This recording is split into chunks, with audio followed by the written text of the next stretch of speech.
you wanted the best, you've got the best podcast, the hottest podcast in the world. The Chris Voss Show, the preeminent podcast with guests so smart you may experience serious brain bleed. The CEOs, authors, thought leaders, visionaries, and motivators. Get ready. Strap yourself in. Keep your hands, arms, and legs inside the vehicle at all times, because you're about to go on a monster education roller coaster with your brain. Now, here's your host, Chris Voss. Hi, folks. This is Voss here from thechrisvossshow.com. Ladies and gentlemen, there are only things that makes official. Welcome to the big show. As always, Chris Voss Show is the family that loves you. The only family that loves you, because, there's always members of your family that, what's that old adage? You don't get to choose your family. But the beautiful part is everyone at the Chris Voss Show loves your family, because it's just mostly me and some guy in the background. And some dude I just let in. I think he's living here now. Anyway, I'm making up shit. And we love you. And it's kind of unconditional. Unless you're evil, then we draw the line there. But for the most part, we love you because you're here, you're trying to learn, you're trying to judge. You're listening to the brilliant authors that come across this show for 16 years, 2,400 episodes. And boy, do we have another wonderful young lady who's going to lighten you and brighten you today. And also teach you how to deal with stress. So we're going to get into it with her. But in the meantime, we need to guilt, shame, and cajole you into getting 5 people in your downline to tell them to go to goodreads.com/Chris Voss, LinkedIn.com/Chris Voss. We should turn this into an MLM, probably make some money. Or not, get sued. That's what MLMs usually do. Go to Facebook.com/Chris Voss, LinkedIn.com/Chris Voss, and stop me before I segue again in the ramble. Opinions expressed by guests on the podcast are solely their own and do not necessarily reflect the opinions of the host or the Chris Voss Show. Some guests of the show may buy advertising on the podcast, but it is not an endorsement or review of any kind. She is the author of the latest book called The Warrior Sings, out July 29th, 2022. We are joined today by Michelle Dosanjh-Johal. Did I get that right, Michelle? You got it correct. Thank you, Chris. Oh, she's also known as DJ Michelle in circles, but I'll leave that story to her. So anyway, we're going to get into her background, her experience of life, and she's going to tell you how you can live your life better, damn it. So she is a special education teacher, wife, and mom to children with autism and Mosaic Turner Syndrome. The challenges navigated with her children's diagnoses, including her daughter's open heart surgery, led her back to writing poetry as an agent of healing and self-love. Her poetry, seen as a call for hope and healing, can be found on her IG page, mindful.warriors.way. She's a Golden Key Honor recipient at the Simon Fraser University. Welcome to the show, Michelle. How are you? I'm great. Thank you so much for having me. Thank you for coming. We really appreciate it. And give us your .coms. Where do you want people to find you on those interwebs in the sky? So I am on Kajabi, so mindfulwarriorsway.com. I am also on Instagram, Mindful Warriors Way, and Mothers of Mental Health. I have 2 different accounts. And you can email me at Michelle Dosanjh-Johal at gmail.com. So that is Michelle, LLEDOSANJH, Johal, JOHAL at gmail.com. Make sure you get this double L on that, Michelle, because some Michelles do one. 1 L, that's correct. I'm not sure what the conspiracy is behind all that.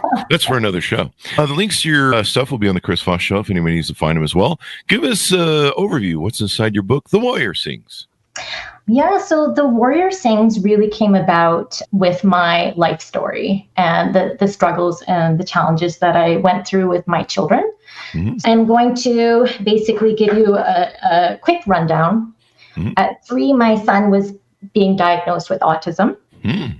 At 11, he was also being diagnosed with an extreme mood disorder. Mm-hmm. My daughter was being diagnosed with high-functioning autism at 9. Mm-hmm. And then by 11, God bless this doctor who just became suspicious. And we had taken her in for something completely different. And he became suspicious based on her height because she was a short kid. And I just thought she was a short kid. But he did this blood test and it comes back positive for something called Mosaic Turner Syndrome. So unfortunately, what that meant for her was a whole slew of health issues. So she ended up with full-on open heart surgery by the time she was 15. Wow. At 17, she was diagnosed with another health condition, probably interlinked with the Turner syndrome. And then she ended up with multiple blood transfusions, and she was hospitalized then as well. 3 months out of she had to step away from school for 3 months. And then at the end, when she was turning 18, she ended up with the scariest mental health crisis we've ever encountered. And so I have to preface this so people understand. This was and is a gentle, kind, young adult now, very compassionate, articulate. And she woke up a completely different person. She wasn't herself anymore. One moment she would be raging, throwing things. And I just thought, okay, she was ill at the time. And I thought, okay, maybe she's just finally sick and tired of being sick all the time. Yeah. But then she started to laugh like maniacally. Wow. She would be eating her cereal. And next thing you know, she's like eating her bowl. And so something was seriously off. Yeah. Took her to the hospital. The neurologist thought she had a brain infection. And this is because she is immunocompromised. And so they thought it was delirium. They thought she had a brain infection. They took 2 months to rule it out. And then it ends up being ruled as psychosis. Psychosis, yeah. Okay. I feel like people don't talk about it enough because it was the scariest thing we'd ever gone through, to have this child who is yours turn into someone completely different. And it took 5 months in and out of hospitals to finally start to stabilize her, and then to get her on the right medication. And so the book that we're talking about, and later on I created a program with all of the struggles I had faced and the things that, I realized had created resilience in myself. And the book was really one of my avenues to process all of what I was feeling and all of my emotions, which is also part of the program, is to feel, and process. We can't pretend like these things haven't happened, or it's going to become illness in your own body. Yeah. And so I basically processed everything. And this was the first time I came back to my poetry was when my daughter had just had her open heart surgery. So at 15.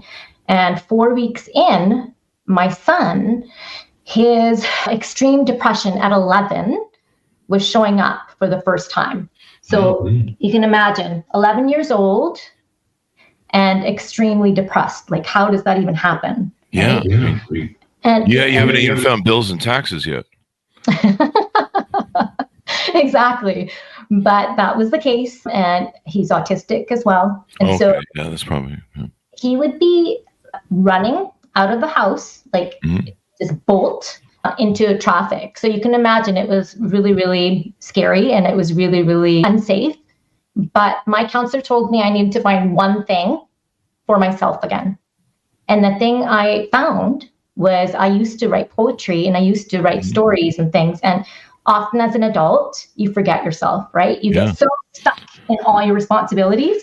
So I came back to my writing poetry, and before you knew it, I had a whole page on Instagram, Mindful Warriors Way. And then before you know it, I was published. Oh. So this was a childhood dream of mine, to be published. And I had managed to transform my pain and my trauma into art. And I feel like everyone can transform their pain into something powerful. Yeah. And a lot of it's what we talk about in the show. I mean, one of the reasons we have people like yourself on that are authors, they've gone through these cathartic moments in life, these tragedies, these challenges, and they've, through trial and tribulation, sometimes the hard way, they figure out a blueprint of how to survive and find hope again and emerge from those tragedies. Yes. And then they go and share them with others. And we talk about that on the show. I mean, the show is just a assemblation of blueprints of different people's, tragedies or challenges in life. and ways that they've found that come out of them so that people can go, wow. And, and also the most important thing too, is I think realizing you're not alone in the world and the tragedy you're going through. There are other people that have had it and survived. And knowing that kind of keeps you in the game. You're like, Absolutely. okay, I'm not, because that isolation, and please people, if you feel like you're isolated, dial 988 on your phone and ask for some mental help. It's free. But no, I'm glad you found this vehicle for yourself, because one of the problems of being a mother or a parent, there's an old saying, just like the flight thing, you've got to put your oxygen mask on first, because you can't help others if you don't take care of yourselves. And mothers are naturally so giving of themselves, and they're so focused on their children and making sure everything, and they're just hyper vigilant. I think women are designed with that hyper vigilance toward their children, because of that reason, and protecting them and providing them the best that they can. And and mom always eats last is kind of a saying some people say. And moms has to take care of herself too. And Absolutely. these are challenging times. You're getting hit from all angles with your children. Yeah, absolutely. And that's something that I came to realize, right? Because there's this misconception is that self-love is selfish. And it's actually, that's not true. And self-love is not the same as self-worship, right?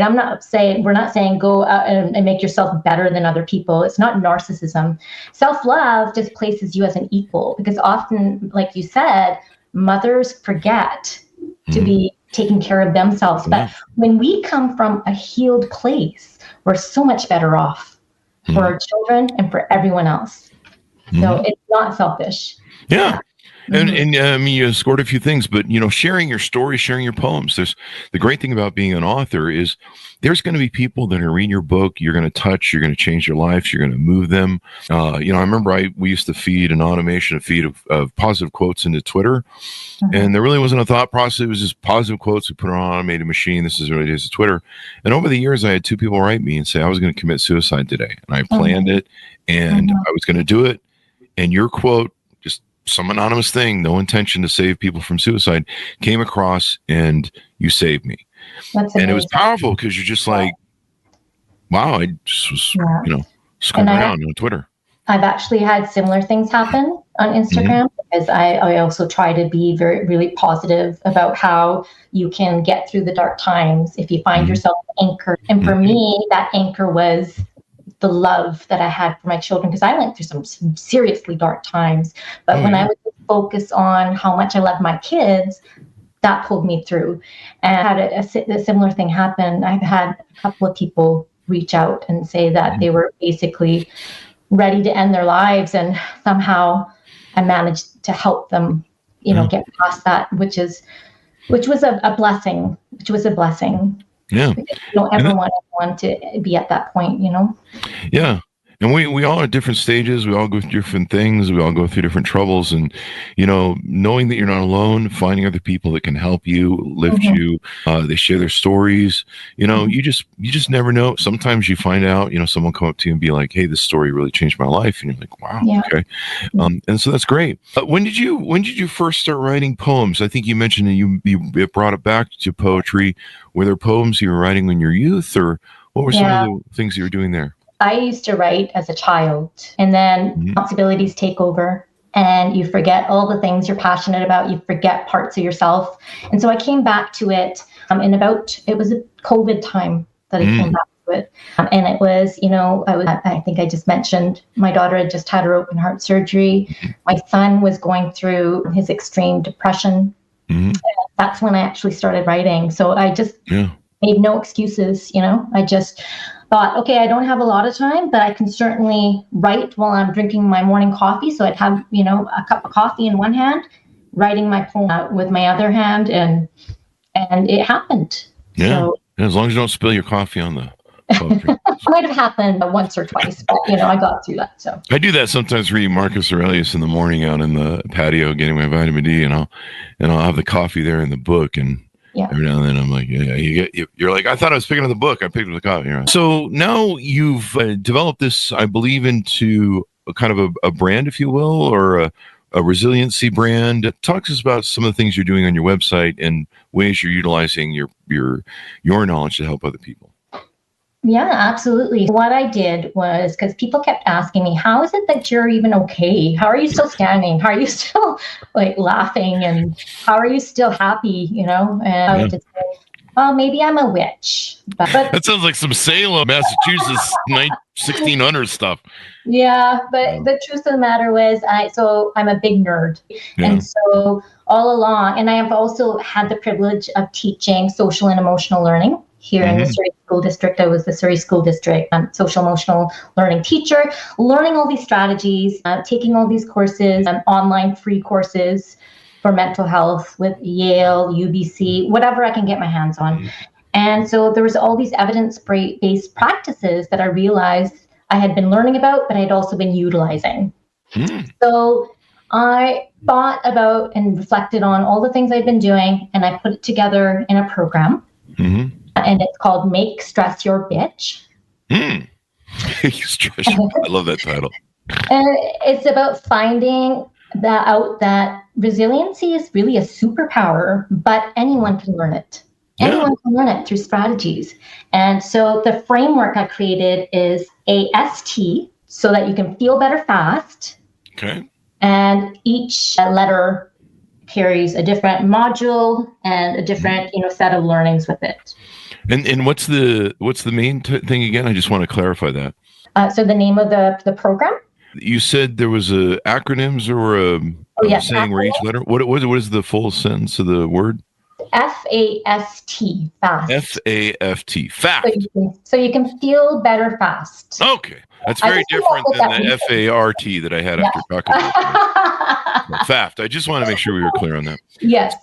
Let's be clear on that. Definitely. Well, Talk About was pretty clear. Not sure. Yeah. So stop making me laugh. This is very serious. We do this on the show. We mix a little bit of this, that, and the other. Yeah. So did you want me to elaborate? Please do. Okay. So F is, and I talked a little bit about it already, about the importance of feeling and not blocking our emotions and processing the things we need to process. And there's so many different ways we can do it. But that is the F part, is to make sure we feel and express. And one of the ways that we can feel into the things that we need to process is finding our passion and finding our gifts. And so for me, it was writing, but for someone else, it might be, for you, it's podcasting and other things. So everyone has gifts. And it's just a matter of tapping into it, whether it is art, whether it's sports, whether it's academia, whether you're a nerd, doesn't matter. You all have a gift, and you can use your emotions as fuel and passion your gift, for your gifts. Yeah. And feel into what you need to feel. And passion is a great motivator and what's some other word I could use? It's a great thing to get stuff done in life. I mean, all great things, I think, built in life are built with passion. Yeah. So I don't know. I can't think of anything. I don't know. I was going to use the Statue of David, and I'm just like, I don't know about that. I was thinking of trying to think of great artworks and stuff that were created with passion. So just imagine folks like Leonardo da Vinci, passion.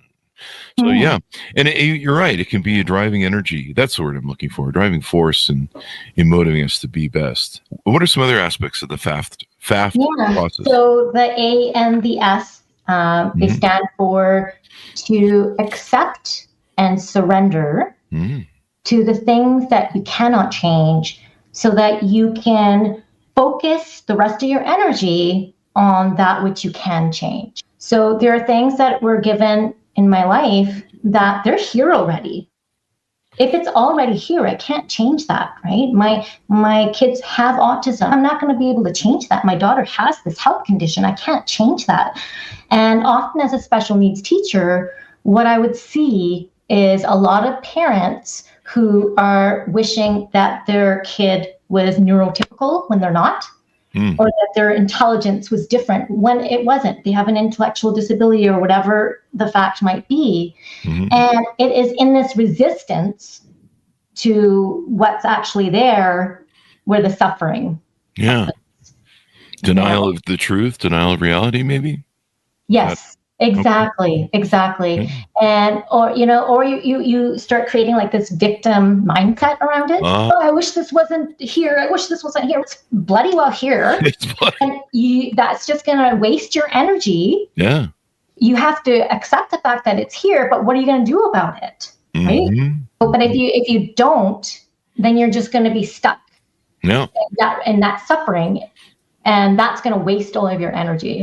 And you're just going to be thrashing about.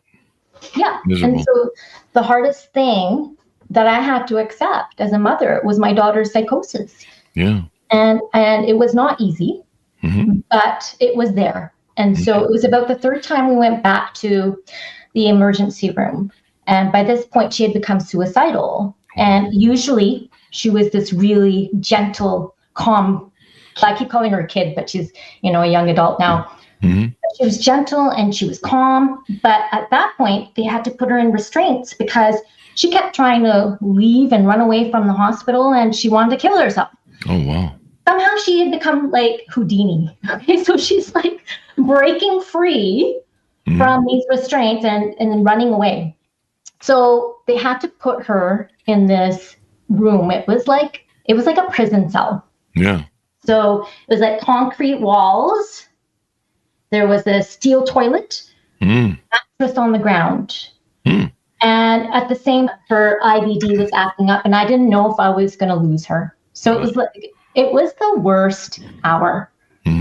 And so I sat there, she was sleeping on the mattress. I sat down and I just had this conversation with God and I just kind of surrendered it because I was like, well, if this is what's here, I guess this is what I'm going to have to deal with. So I'm just going to have to accept that. And I sat there and I actually blocked this out of my mind for a long time because when you have so much trauma, sometimes the brain will do that. Yeah. And it just came back to me recently.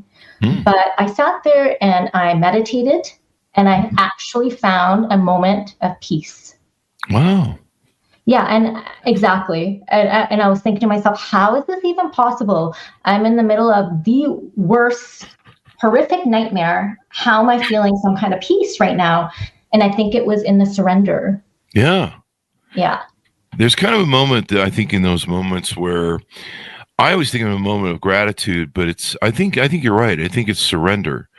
And so what I usually find in the most cathartic moments, and believe me, I learned this the hard way because I've done a few, not by choice, thanks life, but that's welcome to life. Right. And, a lot of times I found when I hit rock bottom or I hit that moment, that gratitude is kind of what I turn to. But I think part of that is the surrender you're talking about. Yeah. It's that moment where you go, okay, we're here and I need to appreciate what little I have left. Thanks, life. And I need to accept that it's gone or it's going. Yeah. And, what do we need to do from here? I don't know if you want to finish your story and I'll tell one of mine. Yeah, no, that was the end of the story. So I'd love to hear yours. I think of maybe another example of this is I remember my dog had started she wasn't eating, she was drinking like a fish. And this is my first episode with cancer of animals. And so I didn't know what was wrong, but she was a husky and huskies hold their tail up. So you have to look at their butthole all the time, which is really annoying because, I'm just like, can you put that thing down? I don't walk around with my underwear off, but it's a husky, curled tails. So it's just a joke. Anyway, so you're like, I don't even like to see them go in the yard. I'm like, hey man, don't do that in front of me. So do I do that in front of you? And they're like, yeah, because we come in the bathroom to watch you. And I'm like, I didn't ask you to. Anyway, these are some of we're working this out with the therapist right now. Me and my dogs. Anyway, we need more boundaries, evidently. Especially in the bed. We need boundaries because they just take the whole bed and they're just like, the boundary for you is on the floor. Anyway, so there started to be this bulb that I could see growing, and we were starting to get blood on her anal sac area. I don't even know what an anal sac area was until this time. I just, you could see it, and you're like, what the hell is that? And, it started looking like a pimple, and there was blood on my floor. And so I'm like, off to the doctor we go. So we went to the doctor. The doctor goes, yeah, I've stuck my finger in there, and there's cancer everywhere. She's got anal sac cancer, and it's pretty bad. Now, you could do chemotherapy. She's a 14-year-old dog. I mean, you don't want to torture her. Come on, man. She's old. She's had a good ride. Call it. And he's do this. Go take 3 days. Take a bunch of pictures. Spend the quality time. Come back, and we're going to call the ball. And I was like, went from perfect life. Everything's perfect. I'm sure you know what that moment feels like, to where everything's just blown up to hell. And so I went home that night, and I was going through the emotions, kind of what you talked about, the theater of feeling attacked and destroyed and feeling kind of victimized. And I got thinking about it, and I thought, okay, there's got to be something I can do. And I was, well, there's nothing you can do. The doctor said there's nothing you can do. And I'm like, but what if he's wrong? And then I started thinking, okay, where am I at? And so I came to that moment, like you say, the surrender moment, where I went, okay, this is where we're at. She has cancer, and she may, do I take her in 3 days or what? What do I do? And at that point, I started thinking, I wonder if there's something I can find online to help. I wonder if there's anything I can do. I wonder if I need to know more about what's happening with my child. And you probably did the same thing. You're like, I need to know more. I need to read. I need to advocate. I've got to understand what's going on. And so I did that. And within a very short time, I found the raw diet, and we put her on a raw meat diet. We cut out sugar. She can't swallow sugar. We give her a high-fat diet. And I called the doctor, and I go, we're not coming in at the end of the week. We're going to ride this out and see where it goes. And my summation was that I found through that surrender was, if she has a death sentence, everything's up from here. If I can find solutions to help her or make things better or improve or buy more time, everything's a plus, right? Because she's already got a death sentence. I did that, and she lived for another 1.75 years. And really, she didn't die of cancer. She died of arthritis failure. Wow. And combined with cancer, of course. But that moment empowered me. The moment I surrendered, like you talked about, and I said, okay, this is what it is, And some people, like you say, they'll deny it. Oh, it's not. No, it can't be. 2 + 2 doesn't equal 4. There's no way. This doesn't happen to me. And then you're just delaying and mucking up. Potential resources you might have. Exactly, and it's not always an easy thing to do. Yeah. But it's the thing that you need to do if you want to free up your energy. Exactly what you were talking about, to figure out, okay, what's my action plan, and put that energy towards your action plan. So. Yeah, advocate. I've learned that in the medical field. I got a lot of stories about dogs and quacky vets that, maybe they had good intentions. They knew some knowledge, but, in another case with that same dog, earlier on, we had 2 doctors telling me she had cancer and to put her down, and another doctor saying it's just a boil that's under the skin. Let it come out and it'll be fine. And turns out that's what it was. And the other 2 were giving her death sentence. Wow. You have to advocate, and you can't do that unless you have that power, like you say, of surrender. Do we go through the whole stanza of the? There's only one point left, and that is T. And T stands for transform with your mind. And we've also talked a little bit about transforming with your gifts as well. But mindset is so powerful. Mindset is everything. And so you had Sarah Almadani and Robin Sharma have talked about how the mind is not your master, it is your servant. But what people often do is they just allow the mind to run them without even realizing it. It happens at this subconscious kind of level. And if you allow your mind to run you, it's going to run you into victimhood and victim stories.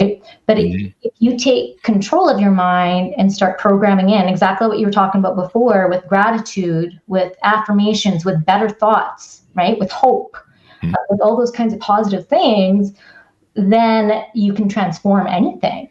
There's stories of powerful people, people who went through, like Viktor Frankl, the concentration camps and lived through it.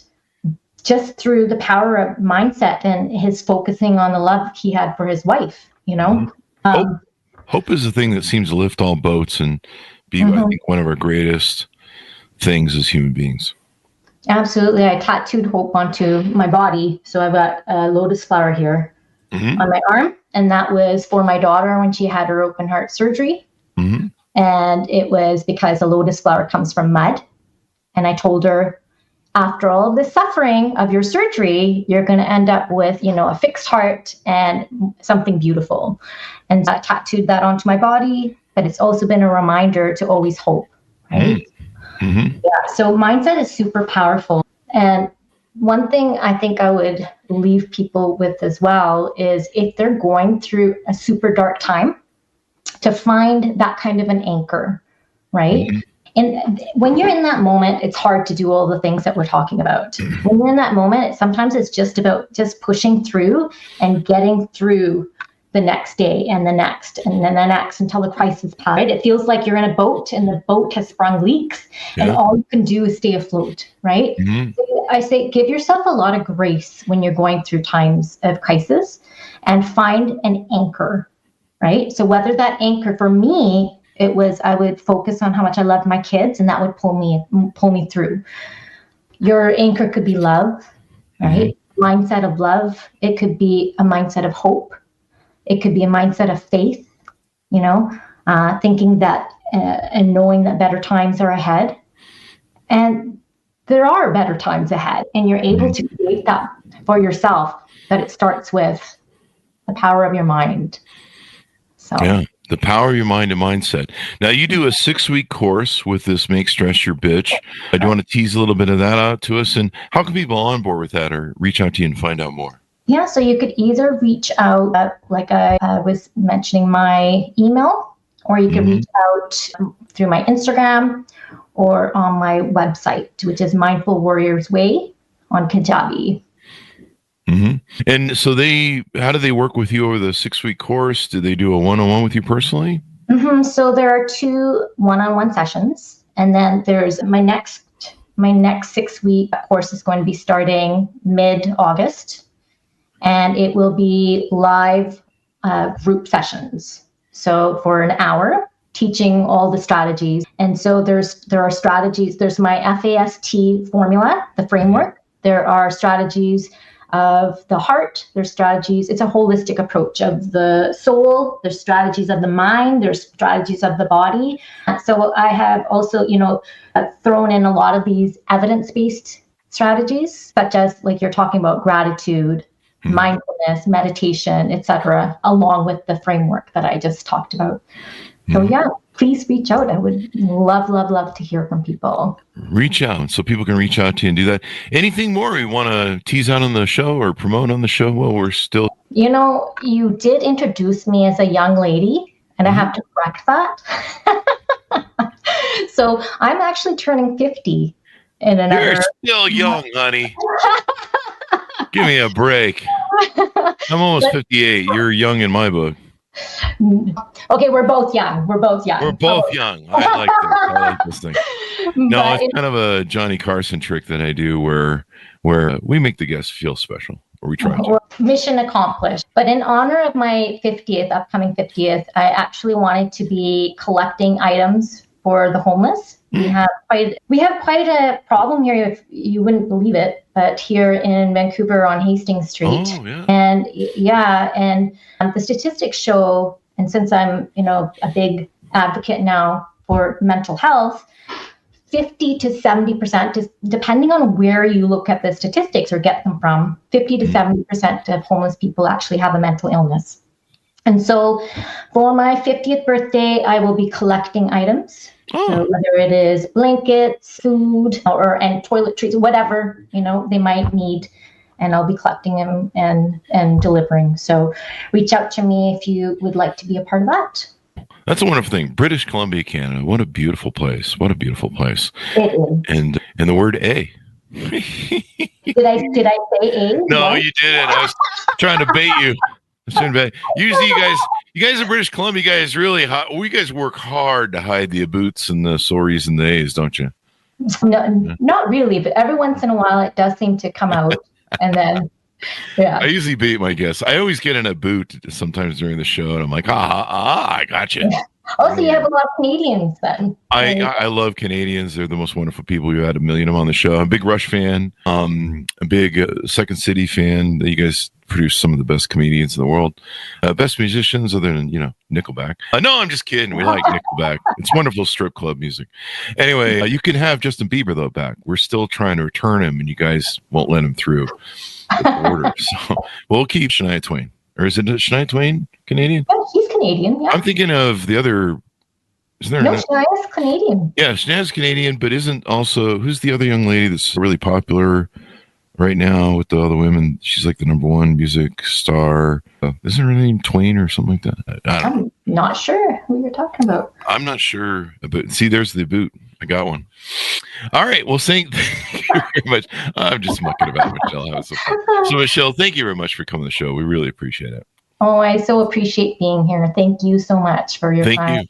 Thank you. Taylor Swift is Canadian, isn't she? No. I thought she was. I don't think so. Right. She's never going out with me now. All right, then.